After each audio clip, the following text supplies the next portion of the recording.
And here the station master, David Graham, lives in the highest station master's house in England, specially constructed to withstand the howling gales and violent storms.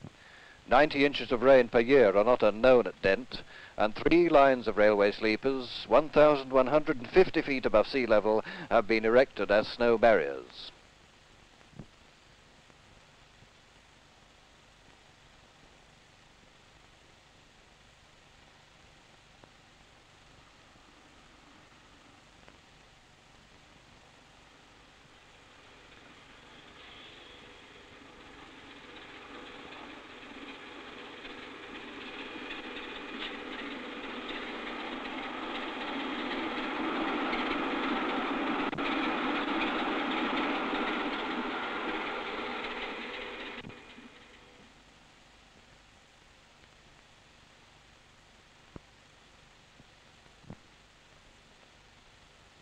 And on that same Sunday in October, we left David Graham at Dent, where his chief duty that day was to act as pilotman for the trains which had to pass the permanent way repairs, and walked to another of the largest works on the line, Rise Hill Tunnel.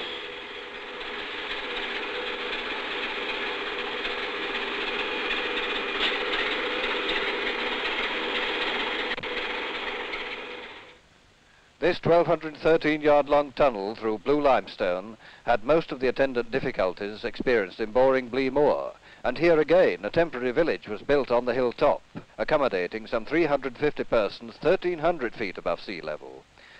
The material removed in boring was lifted by steam engines through 2 permanent shafts to the top of the hill, but ironically enough, the scarcity of ballast at the time meant that much of it had to be brought down again to become the bed of the permanent way.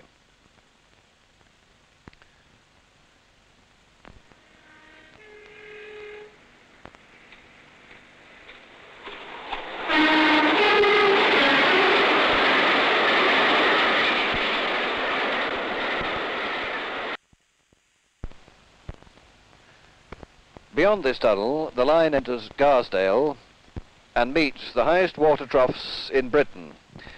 1/4 mile long, laid down in the year 1907, and invaluable for the speedy replenishment of boiler water after the long drag.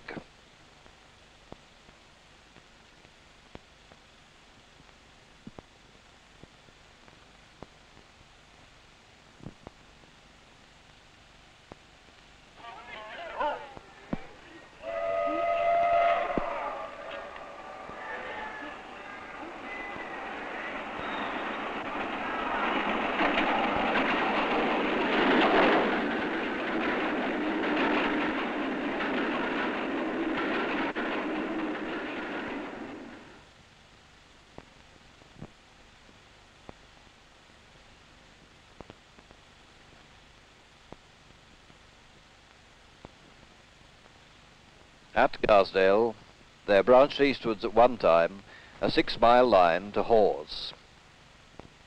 This route is now closed. Intermingled weeds and once cultivated flowers run riot over the forlorn and the derelict buildings. The greater part of the track has been lifted. At Garsdale Station, the library and the social centre were in the tank house, and an old carriage served as a supper annex. Here, too, divine service was held in the waiting room, for Garsdale exists solely as a railway community.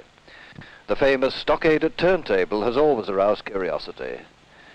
The stockade is in fact a windbreak built as the result of an incident sometime prior to 1905, when engine on the table was taken charge of by the wind and whirled round so rapidly that the crew were unable even to approach it, until its merry progress was arrested in the end by throwing ashes into the turntable pit.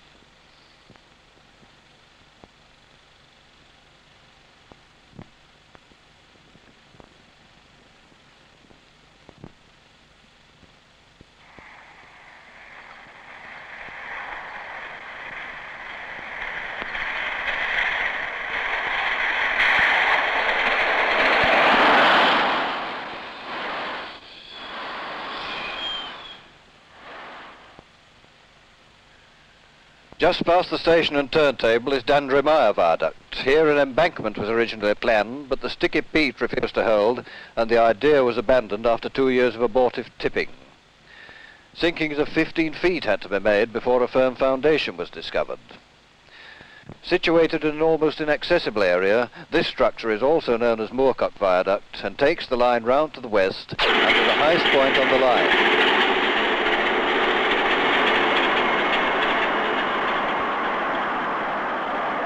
Ais Gill summit, 1,167 feet above sea level. In wild and rugged country, Yorkshire here gives way to Westmoreland. The lonely signal box, manned weekdays only, is actually on the county border, and a large sign informs travellers that the summit of the route has been attained, and virtually this is the end of the long drag.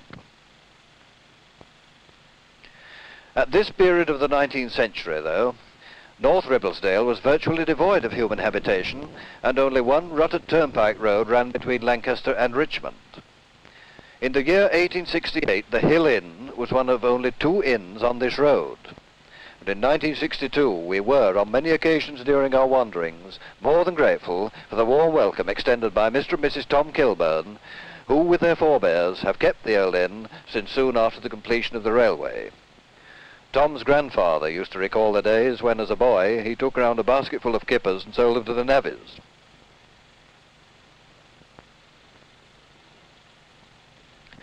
This wintry scene reminded us forcibly of that which must, in December 1868, have confronted the first survey party.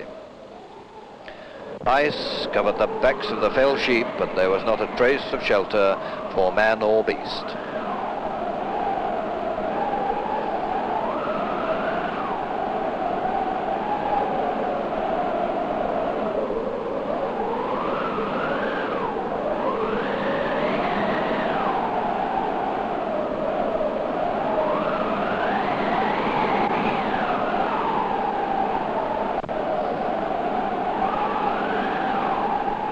The other inn, now no longer a hotel, still stands and has its own story. This is Garsdale, and to this place in 1868 came John Charland, a Tasmanian engineer and surveyor, commissioned by the Midland Railway to get up there and find a way. Encompassed for mile upon mile by the bleak and rugged hills, these were the desolate surroundings in which these pioneers laid the foundations of a great railway.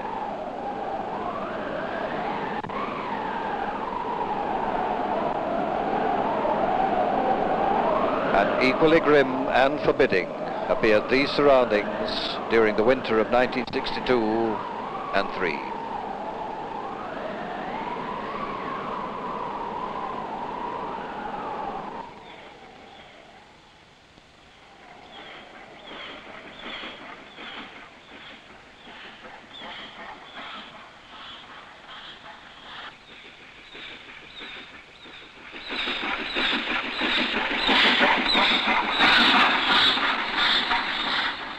Great and ghostly icicles depended in Bleemoor Tunnel.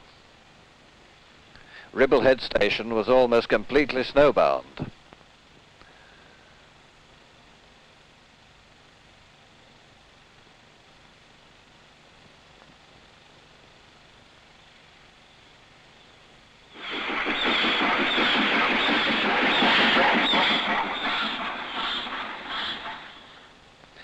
And unremitting frost and solid ice were the worst enemies. But when road conditions were absolutely impossible, for as long as they were able, the great expresses struggled on.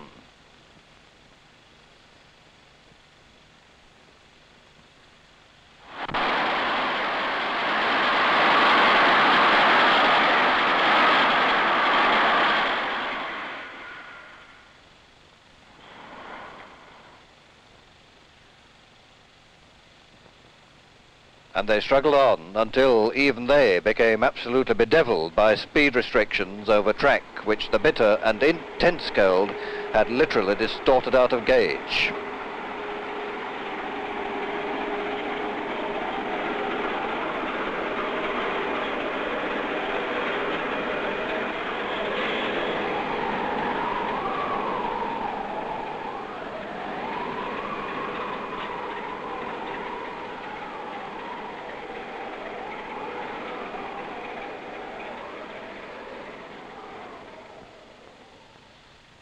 Every Sunday, permanent way gangs toiled to clear pack ice from the cuttings.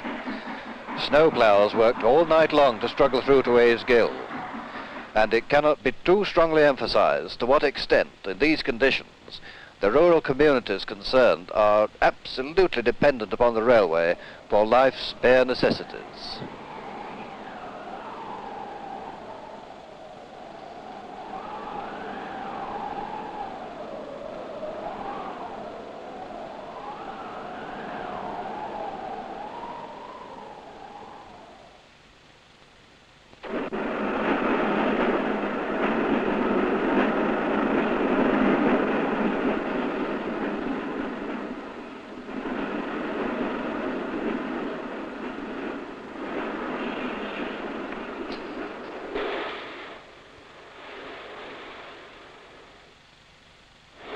But leaving wintry scenes behind, proceeding once again towards Carlisle,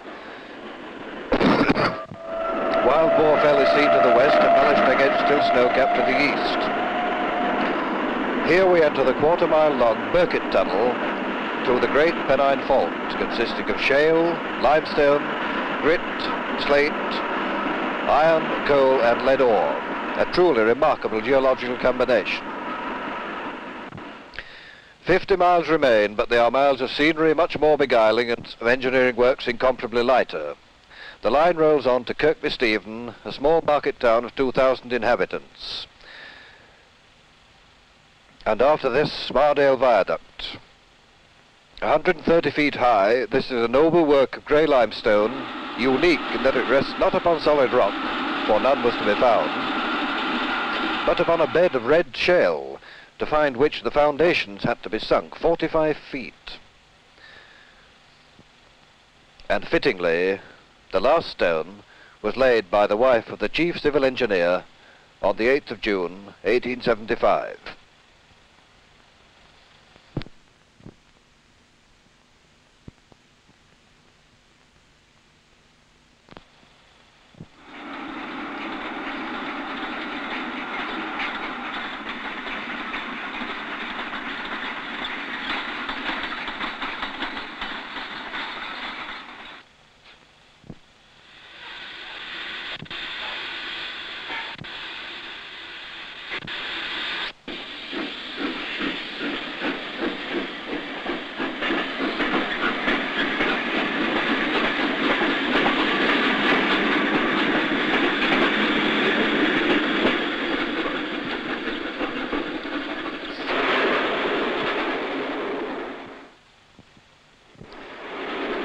The smaller tunnels, the bridges and the smaller viaducts continue.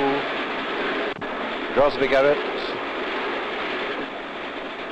Grisburn and Helm. In the area of this contract alone, the turnover of labour amounted to 30,000 men in the 5 years of construction.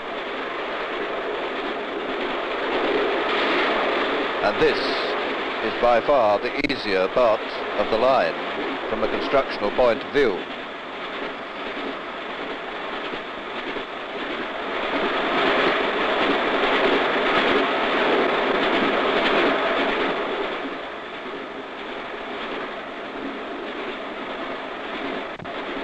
Now, by means of Ormside Viaduct, we make the first crossing of the beautiful River Eden to enter Appleby, the largest intermediate town on the line, 42.5 miles from Settle Junction, and an agricultural centre where great cattle and horse fairs have been held through the centuries, and from where considerable quantities of local dairy farm produce and vegetables are dispatched.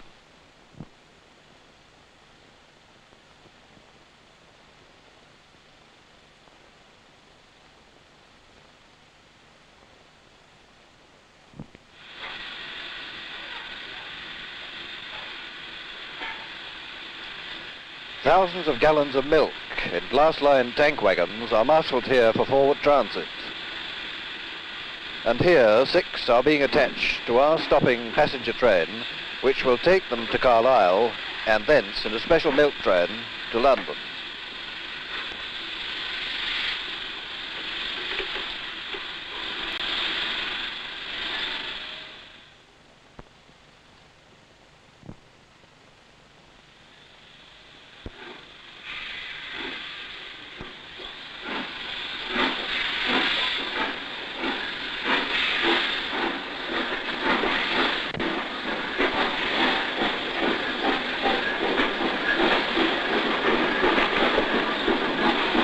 leaving Appleby via Battlebarrow Bank, the line continues through Westmoreland, threading the lovely Eden Gorge, in its kindly serenity of scenery, a complete contrast to much of what we have seen before. Several small tunnels and 8 pretty little stations succeed each other in the space of 30 miles, each station serving its own rural community. Again, it cannot be overstressed how vitally important, in both fair weather and foul, the railway is to these isolated places and people.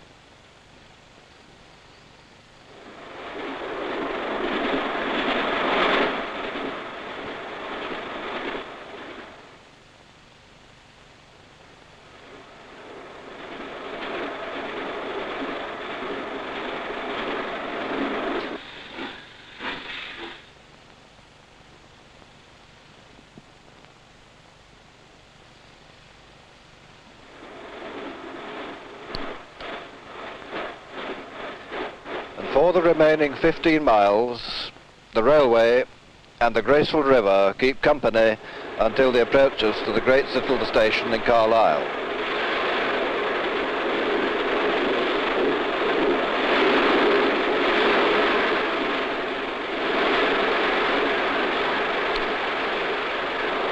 And here, on the 2nd of May, 1876, the first Midland passenger train came to rest, and Midland Red at last joined the liveries of the other railway companies which so numerously congregated at this great railway to Scotland.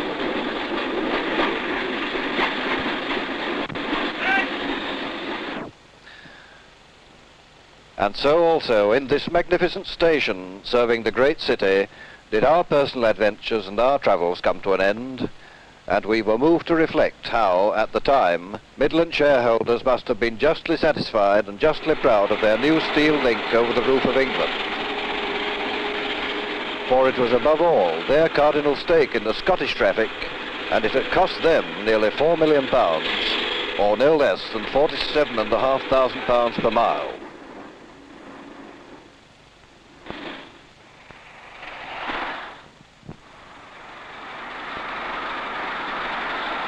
To remote and rural solitudes, to wild and forbidding fells, the Midland Railway brought the great steam locomotives that thundered across the land in the golden railway age of the 19th and 20th centuries.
Across the span of almost 90 years, by day and by night, an average of 80 trains in every 24 hours have used this line.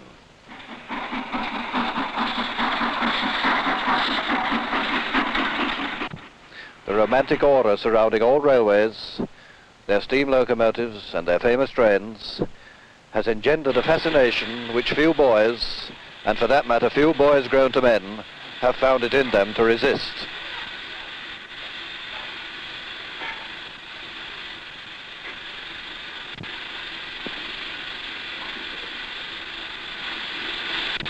And although today the steam locomotives and even the railway links themselves are fewer, the fascination remains.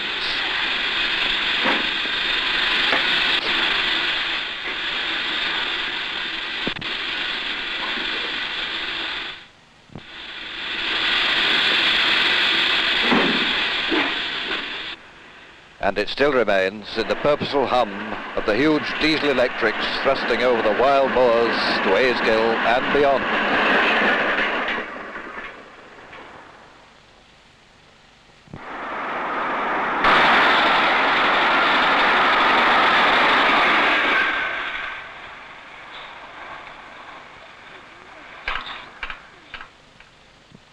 In these solitudes, where only the conies play and the curlews scream, few other than railwaymen and privileged observers have seen and examined in detail the colossal technical achievements and the impressive scenic panorama which are such remarkable features, not only of the long drag in particular, but of the Settle and Carlisle line as a whole.